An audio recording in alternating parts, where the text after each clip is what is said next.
All right. Okay, I'm recording. 3, 2, 2. Boom, boom, boom. It's a rare condition in this day and age to read any good news on the newspaper page. Love and tradition of a grand design. Some people say it's even harder to find. Oh, Well, then there must be some magic through inside these gentle walls. Cause all I see is a tower of dreams. Real love bursting out of every seam. Days go by. It's the big good love of the family.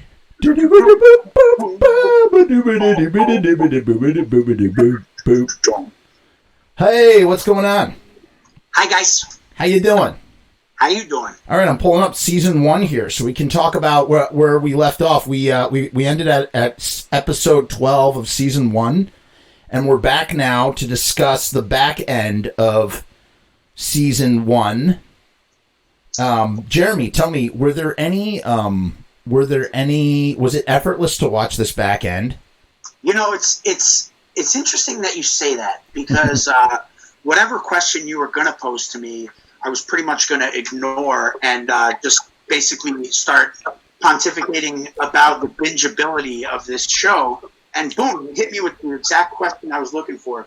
So, you know, it's interesting. It did go very smoothly. I feel like we watched maybe 6 episodes, and lo and behold, no, there were 10 that we watched. And they did they breezed right by. Mm-hmm. But there was definitely some cleansing of the palate that needed to be done. And ultimately, I came to a realization in our little endeavor here is that shows of the 90s, shows today,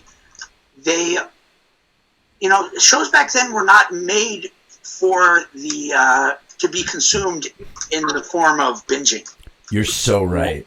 That binging is profound. A phenomenon that has only really occurred with, streaming services, maybe with the advent of like Netflix mail-in DVDs. The first time I can say that I really binged was probably Arrested Development, or maybe even The Sopranos, where I was, ordering 3 DVDs by mail at a time and then watching them. But, pre-2008, maybe even later, shows were just not produced with the idea that anyone would be consuming them in these large chunks the way that viewers have gotten so used to today.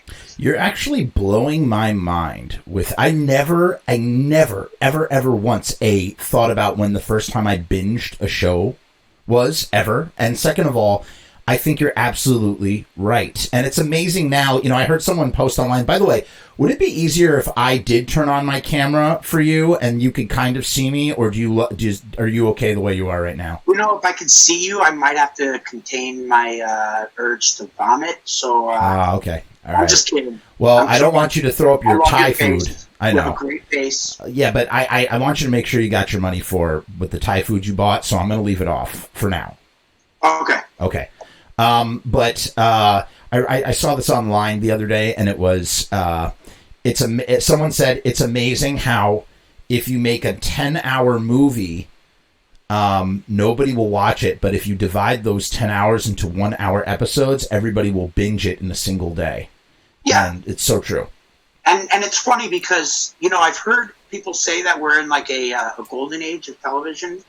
I've heard that term being used, and it's interesting because so much of what's on television has just gotten so awful that it's unwatchable for me.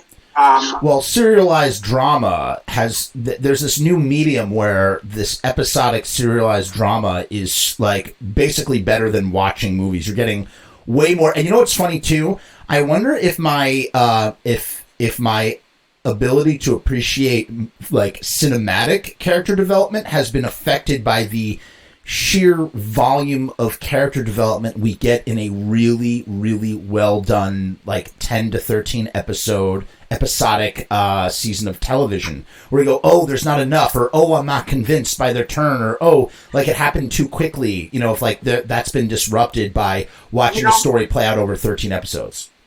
That's a good point. You know, because when you look at characters like Chris Moltisanti from The Sopranos, or when you look at Walter White, or Jesse Pinkman from Breaking Bad, those character arcs are something that would be, I'm not going to say impossible, but very difficult to portray in a 2-hour feature-length film. However, I will say that you can have a stronger, more fully realized character arc in a 90-minute film than you had with, say, what ended up happening to Daenerys Targaryen, or I don't want to get into the atrocity that was the last, arguably 3 seasons of Game of Thrones, but they had. Yeah, but you've seen that meme, right? The meme of the horse that's been colored a certain way. I think that perfectly sums it up. Yeah, and you know what memes are really? What? Memes are the 21st century's political cartoon. Very true.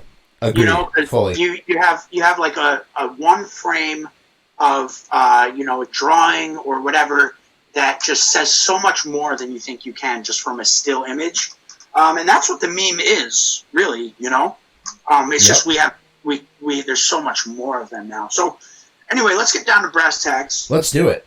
And also I want to give one quick shout out.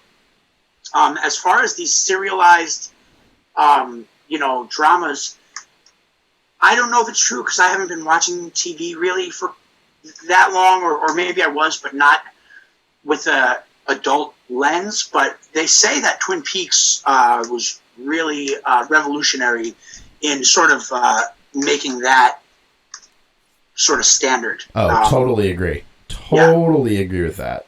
I can't say if I agree or disagree because I wasn't really that was the first appointment television. But what people say, people who were more mature audiences at that time, I'll take their word for it. And any praise that's given to Twin Peaks or David Lynch, I'm happy to regurgitate because I'm a huge fan. Yeah, but it was also that was the first appointment television. You know what I mean? I've heard that been said as well. It's true. It's got to be true. So we start off, and here's one thing I want to say is that it disappoints me that Hulu is showing not the first run versions of these episodes, but the episodes that were shown as reruns. Syndication, yeah. And as a result of that, some of these, like for example, like when episode 13 started, which is the first one post Urkel, right? Yeah. And it starts right off the bat with Urkel being in it. And I'm making a note to myself, like, wow, as soon as, he was such a big hit that they put him in the beginning of the next episode. But then I realized they had been doing cold opens like that since before his premiere. So, in everything after episode 12 that I'm watching, at least in this season, when there's a cold open that has Steve Urkel in it, I'm not sure if that was how it originally. So we know that episode 1 through 11, if they opened with Urkel in it, that was added later on, right? Because he hadn't premiered yet. With episode, they filmed those. They filmed those like after the fact. Yes. Wow. Now with episode 13, through 22, it's difficult to say whether he was originally in that cold open or not, because we already have Steve Urkel as a character, but we don't know if these episodes were also, edited after the fact. Right. So, but anyway, I think that has made it difficult for me to see, like I made a note when we were watching the first 12 episodes of, you have Steve Urkel in episode 4, and I made note of, what his first appearance is, right? So he's got the rainbow suspenders, a blue cardigan, plaid shirt that oddly enough matches Carl's shirt, pocket protector, and this is when he's, he tricks Carl into not eating the ice cream. Now, question. Here's some questions right off the bat. As we look into these episodes, I want to pose these first because I want us to be thinking about these things as we're going through what we've watched. And my overall, the thing that I noticed, and I said this to you, and you thought I was getting too deep with it. If anybody out there who is watching this agrees or disagrees with me, please let us hear what you think. I think that Steve what did I say? I think Steve Urkel is expressing almost like passive aggressive behavior towards Laura and her family. He like immerses himself. God, I said it so succinctly in the chat, and I can't say it now. Do you remember what it was? I don't remember the exact way you put it, but it's so true. And I've been watching these episodes through that lens. Is that sometimes it works, sometimes it doesn't. But you bring up an interesting point that he's upset that he doesn't have that Laura doesn't reciprocate his feelings for her. Right. Her feelings for him, rather. Right. No, she doesn't reciprocate his feelings for her. Right. Yep. And so, he has this passive aggressive thing where he's always like damaging their property. His clumsiness is a passive aggressive outlet for his frustration because of his unrequited love. Yeah, and he's like, you know what? Screw these guys. I'm gonna just like, but you brought it even deeper than that. Actually, I'm looking for it right now. I'm trying to find what I said. It was like that. You actually, you said that. Found it. Ready? Yeah. Sorry. Finish what you're saying, and then I'll. No. I'm struggling. So. Okay. Ready? Urkel expresses his deep-seated rage through passive aggression via accidental clumsiness because of his masochistic chase for unrequited affection from Laura. Boom.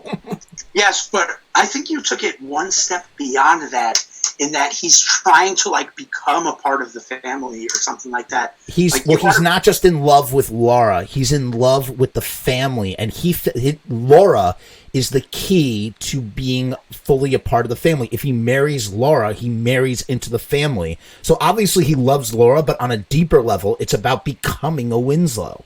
And I'm sorry, I have to do this, because when you said Laura is the key, I couldn't help but think of, I think it's episode 8 in season 3 of Twin Peaks, where someone, one of these entities in like the White Lodge, just says Laura is the one.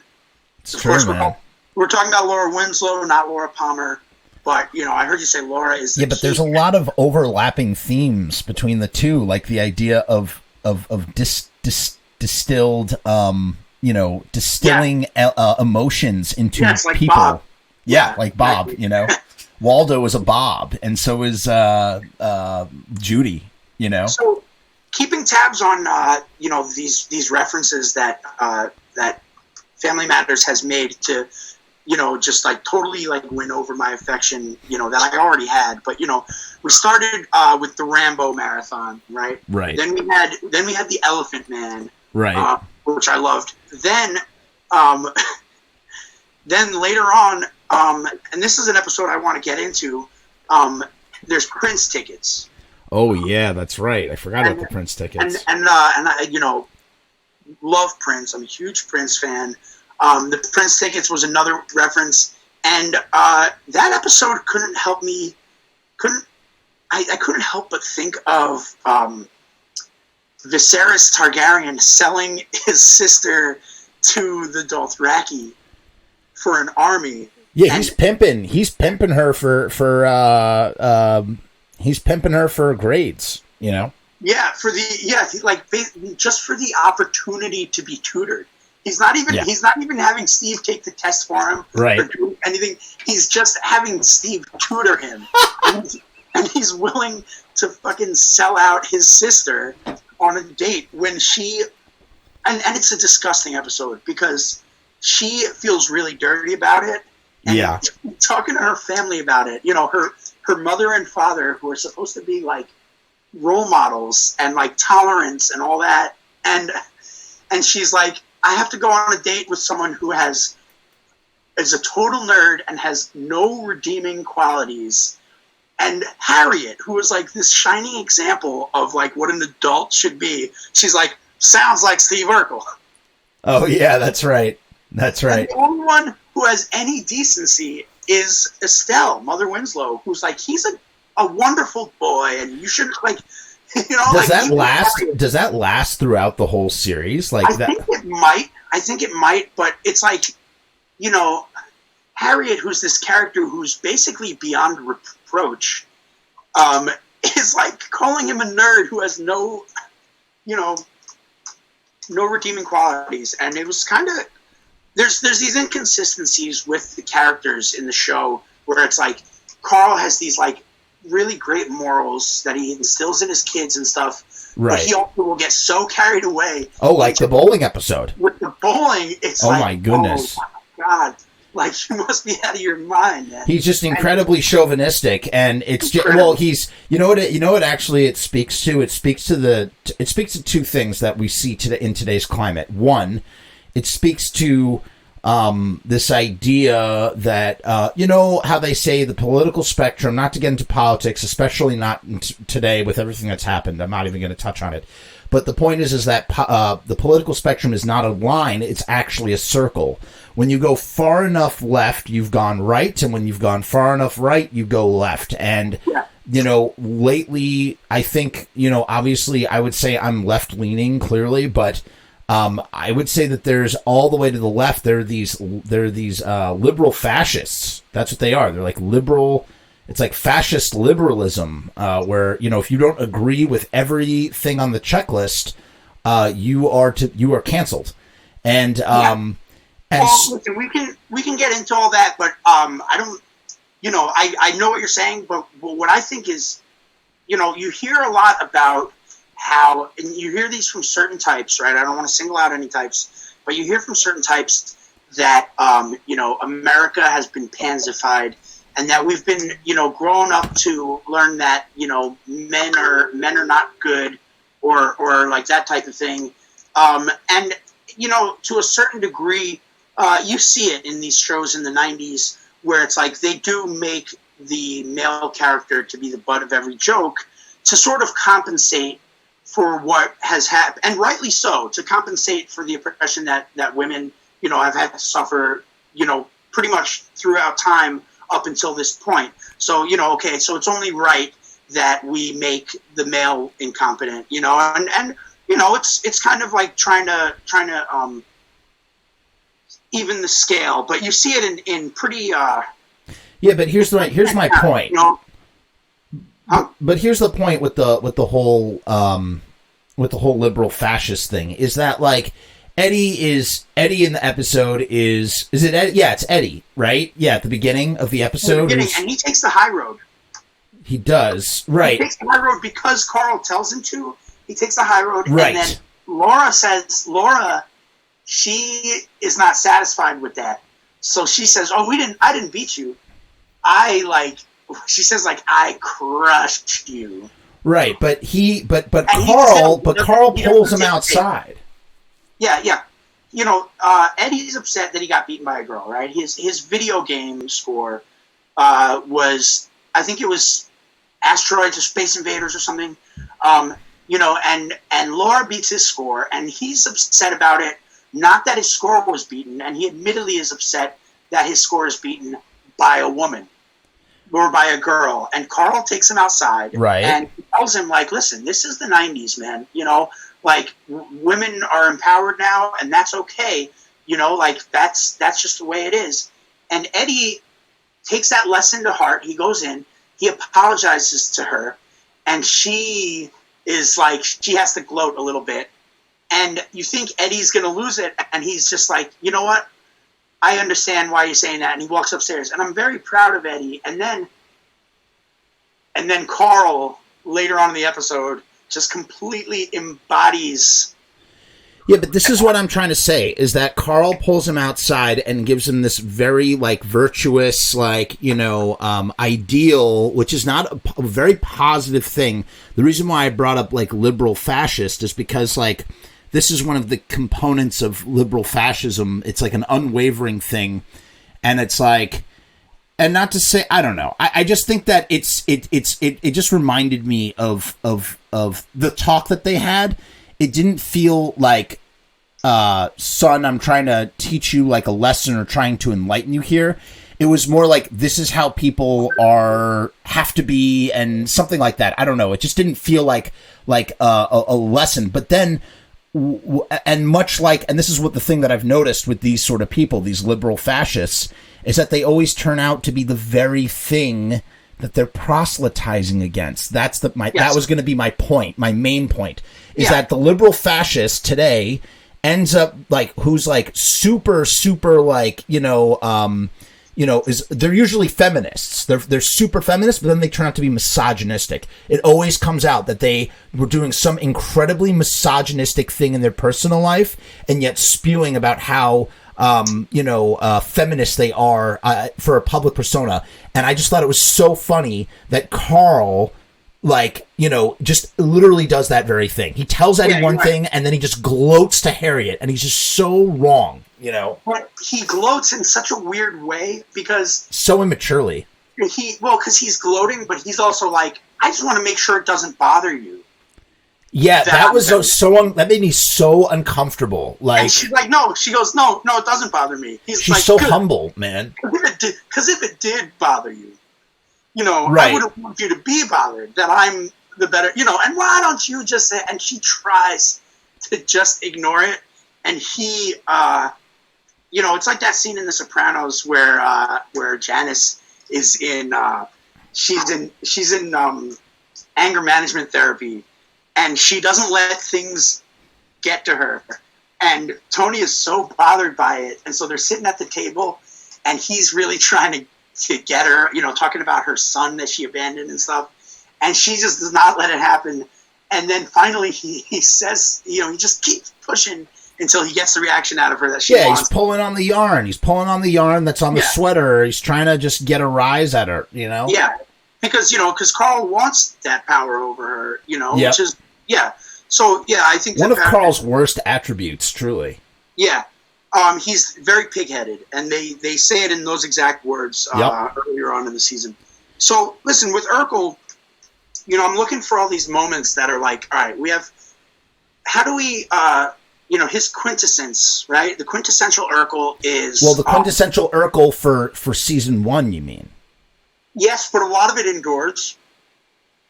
Yeah. Well, one thing I noticed, and I said this to you, he walks straight up. He does not walk leaning back the way he does in the later seasons, the way that you do when you're doing an Urkel imitation. And I think it's because he hadn't gone through puberty and he hadn't grown really tall, and that was a tactic that he used to sort of Urkelfy him. Yeah, when and he his was... voice, he puts on the voice in later seasons, which doesn't sound anything like his original voice. And it's so annoying. His original voice has this sort of velvety tone. It's also kind of whiny. Yes, yeah. And hi, Carl. Hi, Laura. Yeah. So one of the things is his clumsiness. Right. And by the way, I just want to say something. I think when all that theory I had about how he manifests, the rage, I think that's all subconscious. I don't think there's a lot of malevolence to his clumsiness. I think that's his outlet. That's his subconscious outlet for the rage he feels at chasing his unrequited love. I think that, I think there could be something to that. Possibly. So we got the clumsiness. You have, there's certain things that I didn't quite expect that I see from him. In the bowling episode, when they go bowling, I'm thinking, okay, we got Steve Urkel at the bowling alley. He's gonna accidentally let the ball slip out of his hand, and it's gonna be like a physical comedy. But right. They didn't take that route at all. Instead, he's like this expert bowler who like he knows the inside baseball of bowling. Yeah, he like mansplains to Carl like on how to bowl, and he starts talking about. I don't think that's mansplaining. He's just a bowler, and he knows about bowling, and he taught. The joke is that the nerd knows how to bowl. Yeah, but he's saying, well, like, no, you go first. Oh, you go first. He's like, well, typical bowling etiquette would indicate that the person to the right, and he's just got like encyclopedic knowledge of bowling in his head. That's just so wonderful, and he is, I think, belittling Carl to a certain degree, and I think he kind of knows it. And it's really funny to watch. What was really funny is when Laura, turns her feminine charms onto him, and he starts hyperventilating. He just starts having a shit fit. And that was just that was so comedic gold. It was so funny to watch him break down over the fever that he feels for Laura. Hey man, I was breaking down too. Yeah. She really laid it on thick, right? So, he's not just this bumbling, he's got some know-how. He knows how to, order at a French restaurant. He knows the place to take. Well, but hold on. I'm going to play devil's advocate there, because here's a bigger theme about Steve Urkel is that he's narcissistic. He's self-absorbed completely, to the point where he doesn't recognize social cues. Last week, I said that he might even be on the spectrum, but I think that's not the case. I think he's just very, very self-absorbed, to the point that he just doesn't, for instance, he recognizes that he's at a French restaurant. He tries to order fancy, but yet when he drags when he makes a mess and drags away the tablecloth, he's unperturbed by what's happened. He's not Well, there's this one shot in that episode that I just loved. There's like an extra who must be a stuntman who, in all the calamity that's ensuing, takes a spill over a cart of food and does this half cartwheel. It looks like they got a serious Hollywood stuntman. He was like, this is my moment to shine, Yeah, and he just does this Jackie Chan style half cartwheel where he lands on his back. And it just seems so over the top, and I love it. I love it. And mind this, we see Steve's uncle in this episode, who's also kind of nerdy when he takes the picture. And speaking of Steve's uncle and Steve's family, you get the sense that maybe his parents aren't that weird, because they've been found to be living under an assumed name, right? In to get away from him. Something. Yeah, but that could trying to escape him. Yeah, but you said that he might be a meth cook, and that could lend to that as well. That this kid is so clumsy around the meth lab that he could he causes fires all the time. So we need him to be over at the Winslow's. Worth of products, dude. Yeah, so Spring is going to be so upset with us. Yeah. So it's cooking for Gus. They need to get Steve out of there, and so they're go over to the Winslow's house. So it's very possible. Let's skip over. Hold on, I think Gus Fring kind of has an Urkel quality when he's in Pollos Hermanos. Well, here's the thing. First of all, I was just about to say that in the same way that Malcolm, what's his face from Malcolm in the Middle, could very well turn into Walter White. Yeah. That maybe Gus Fring is the grown-up Urkel, and he grows up to be this meth kingpin.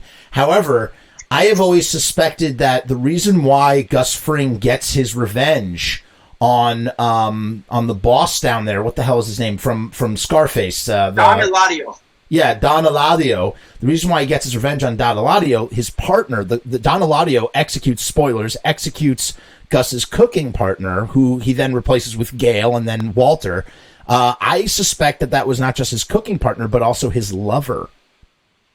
They were in love. The thing about Gail is, I think that him and the Urkman would probably have a lot in common. Yeah, that's very, very true, and that's why Gus is so turned on by Gail, because he recognizes the science nerd that is deep seated inside of Gus Fring. But this is just, as an aside, right now, I know we're not talking about Breaking Bad, but I just want to say that, I've recently, I was never a big coffee drinker. I've recently gotten to really enjoy, I really enjoy coffee.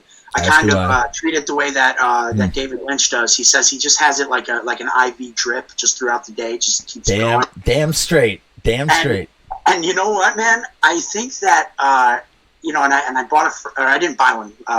My mom and stepfather they gave me a French press. The best way, French press. And I'm drinking it, and then I realized I was like, man, I would love to taste Gail Bedeker's coffee that he makes in the lab that he shares with Walt. Well, they have those. You can get those on Amazon. The drip, the beakers. Yeah, but you know what? That's really just a glorified pour over brewer. Yeah, but it's done the right. That's the right way. It's like a Rube Goldberg of pour over coffee. Yeah. But Gail Bedeker, he's got all the fucking science behind it. You know what you could just do? You could just talk to James Bauer. He would know how to do it. He would, dude. Shout out to James Bauer, man. Shout out to James Bauer, who's kind of like Gail in many ways. Like you just talk about an encyclopedic knowledge of just fucking everything, dude. By the way, my brother has been calling. He wants to come on again. Let me try calling him. He says he's watched Family Matters now. Let's see if he has a hot take. If he doesn't, I'll hang up the phone, okay? This is going to be our new segment, Hot Takes with Steven. Yeah, hold on. Hot Takes with Steven. I'm putting him on right now. Let's see if he picks up the phone. Hello?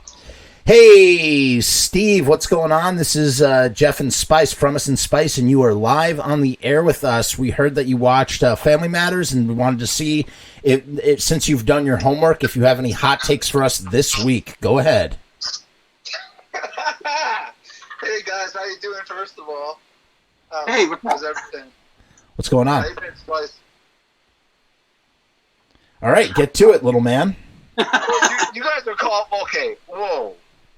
I was just watching a program. You guys are calling me, taking me off guard. I mean, let's bring up... Hey, I wasn't taking you off guard because you had called me repeatedly 5 minutes ago. I didn't know you were on a podcast. I mean, you're my brother. That's true. Anyway, listen, what do you guys want to talk about? You said in the text message that you had watched Family Matters, so lay it on us, man. It's a fucking great show. I love it. You said this last week, bro. What is give us a hot take? I think you guys are way too detailed, and you have to be more bigger picture. You got to be more general. That's your problem. I mean, why are we just talking Family Matters? Let's talk other shows. Okay, you know what? You're right. We are being too detail oriented. You guys are making a huge commitment. You guys are making a really big commitment, and I commend you for that. But I just feel like it's not relatable. You think we're a little late to the party? I just clicked. I just hung up on him. He had nothing of. We're talking. This show is all about Family Matters. I don't want to hear any other fucking nonsense. Listen, this needs to be. Frumess. Yeah. We are. Maybe we should take his advice and get less detail oriented and get more bigger picture. So let's go. Let's go through the episodes. Let's go with the wardrobe. The wardrobe. Oh, okay. Well, wait. Hold on. That's the season finale. We don't want to get there just yet. Hold on. I want to talk about the party real quick. Okay. Yeah. I was being facetious. Oh. Okay. I was saying, because the wardrobe would be about as detail oriented as it gets. But yeah. Sorry, that went right over my head. Whoops. It's okay. My bad. So let's talk about the party episode because this is a good one. First of all, that punk ass bitch Rodney comes over with some pizzas. The classic setup. I wonder why Rodney didn't make it into the second any other seasons. Is he only in season 1? That I can recall. No, I think maybe I think he just slowly faded away back to the Future style. I remember Eddie's friends being Waldo, Geraldo, Faldo, yeah, and Weasel. Wait, not just Weasel. The guy who plays drums in his band is also in a bunch of episodes as well. Ooh, see, I wanted to mention him. I couldn't figure out why he was familiar. And so he played, I think it was Jackie Jackson in the... the Jackson 5 movie. In the Jackson 5 That's right. TV VH1 movie, which I grew up, when that was on, it was on all day, and I would watch that thing all fucking day. Yeah, but back to the party for a minute. So here you go. here's a situation. Oh, my brother's calling again. Screw him. So a classic sitcom setup. Carl and Harriet and Estelle and Rachel, they leave to go somewhere to Sheboygan, and they take a shortcut. They get caught in a car, just like classic, setup. And meanwhile, the party happens. Party happens out of control. Some observations that I noticed. First of all, sorry, go ahead. Say something. Can we just talk about how the party came about? Fine. You fill us in with that, and then I have some observations. Go ahead. Well, it just started with, Eddie not wanting to break the rules. Right. He's cooking meatloaf. He's cooking the meatloaf. Yeah, he's cooking the meatloaf. And, Rodney's got pizza. Yeah. And he's like, all right, you know what? Like, the pizza is like the apple. Rodney is like the snake, and the Winslow's house is like the Garden of Eden. No, the pizza is the first apple, but then there's a second apple, and it's in the form of women. Wait. All right, fine, go. You say it. I was going to say something. All right, go ahead. Do it. Eddie has a weakness, and it's women, right? He's a 15-year-old high school student, and he wants chicks to like him, and so Rodney brings over pizza, which is in the door, and then once he's in the door, he brings over two women who immediately says, "Oh, Rodney was right. You are really cute." Yeah, because Rodney's like, "I have a friend Eddie. He's really cute." And then on top of all that, which I guess there's nothing wrong with that. I mean, why am I making it sound like that's something odd? It's like, I have a friend who's very good looking. Come over, come meet him. Yeah, and you know what? Like, he might not let you into the house, so make sure you know that he thinks you're cute. And if that's not enough, if all else fails, you brought the new Janet Jackson music video with you to watch. Right. All right. So let's talk about this for a minute. First of all, so she comes over with the Janet Jackson music video on a VHS cassette tape, because this is the 90s. Just in case he doesn't take the bait of her thinking he's cute. Right. And the fucking backup plan. Yeah, but it's Janet Jackson and chill. That's what it is. It's like Netflix and chill. It's Janet Jackson and chill. But here's the thing. That video is probably 3 to 5 minutes long.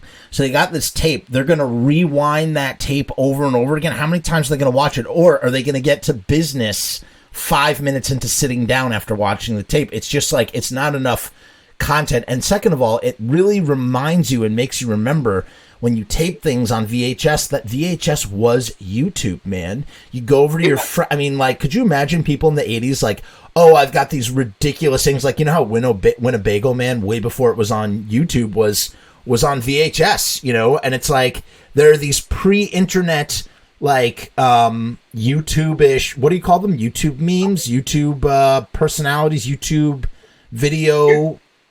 I don't know. I don't know if there's a term for that, but if there is, I'm not aware of it. Well, they existed before YouTube, and they circulated on VHS or perhaps even DVD, and it's just like funny moments, It's like Americans' funniest home videos. The same way that memes existed in the form of, like, political cartoons before they were, so yeah, it's like... Right. Definitely. So... Although the meme is more than just a political cartoon. A meme is like, I agree, it's the new version of a political cartoon, but there's an even more nuance to memes, because memes, like, there are memes that I'll see, like, and I will see it and I will laugh so fucking hard. But if you ask me to explain the meme and its humor, I can't. It invokes feelings in the same way that music does. Like, for instance, a great example is the meme of the moth meme about, like, this moth that's just obsessed with lamplight. I guess because moths like lamplight. I don't know if you're familiar with that one. No. But, okay, so it's just like a moth that's just obsessed with lamplight. But, like, there's one where it shows Aladdin hanging from the, tiger's mouth when he rescues the lamp, and Aladdin's going, grab my hand, and the moth goes, throw me the lamp.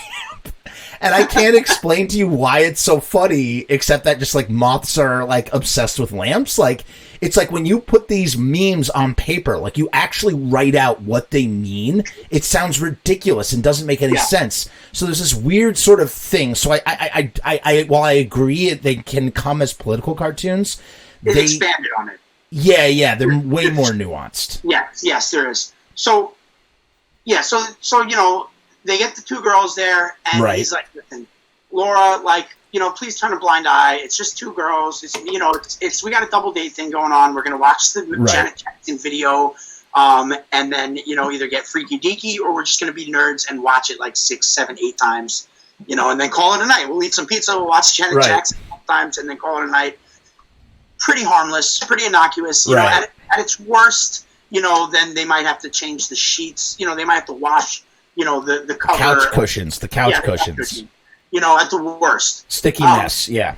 But suddenly, they wind up with this party, which is like, it gets so Well, explain how does the party begin? Well, it's just like, I think Rodney probably, put it on blast that Eddie's parents were away, right? And that everyone should come over there. And I've been in situations where this has happened, at my own house, where, things get out of hand. The Beastie Boys Fight for Your Right to Party video. Yep. It's a tale as old as time. Yeah. But, because this show,